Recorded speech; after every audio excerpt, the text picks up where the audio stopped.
আতিউল্লাহ ওয়া রাসূলাহু ওয়া লা তানাযাউ ফাতাফশালু ওয়া তাযহাবা রিহুকুম ওয়াসবিরু ইন্নাল্লাহা মা'আস সাবিরিন। সুবহানাল্লাহ বলুন।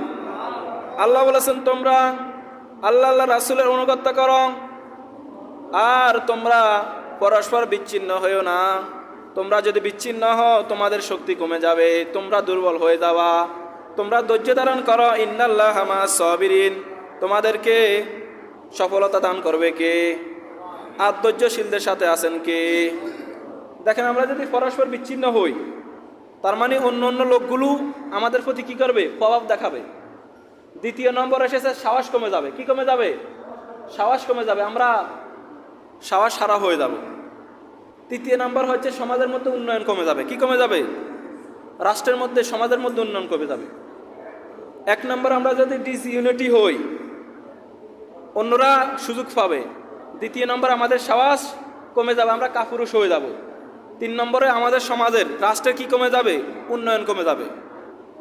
তার মানে সম্মানিত প্রিয় হাজিরিন, আমরা সকলে মিলে সমাজে ঐক্যবদ্ধ হব ইনশাল্লাহ বলুন।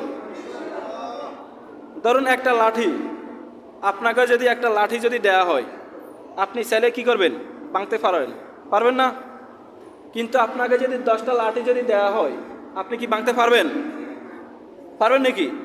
আপনি ভাঙতে পারবেন না। তদ্রূপভাবে শুধু একজন না, একজন প্রতিবাদ করলে হবে না। সমাজের ভিতরে যদি আমরা সকলে যদি প্রতিবাদ করি যে কোনো কাজে, ছোট্ট সালিশ বলেন, বড় সালিশ বলেন, পারিবারিক ঝগড়া বলেন, সমাজের মধ্যে কোথাও যদি ইয়াবা চলতেছে, গাঁজা খাইতেছে, কি চলতেছে?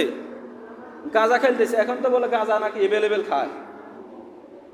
আমরা যদি খোঁজ খবর নিয়ে সেখানে যদি প্রতিবাদ করি, কয়েকজন মিলিয়ে আমরা যদি তাকে যদি আমরা উচিত শিক্ষা দিই, তাহলে সমাজের কেউ কি গাঁজা বিক্রি করতে পারবে, খাইতে পারবে নাকি? সাহসও করবে না। অন্যরা এসে সাহস করবে না, বলবে এই সমাজের লোক খুব সচেতন। এখন তো আমরা কেউ প্রতিবাদ করি না। আমরা প্রতিবাদ না করতে করতে আমরা বোবা হয়ে যাচ্ছি। আমরা প্রতিবাদের ভাষা হারিয়ে ফেলছি। কথা হলো ঠিক কি না?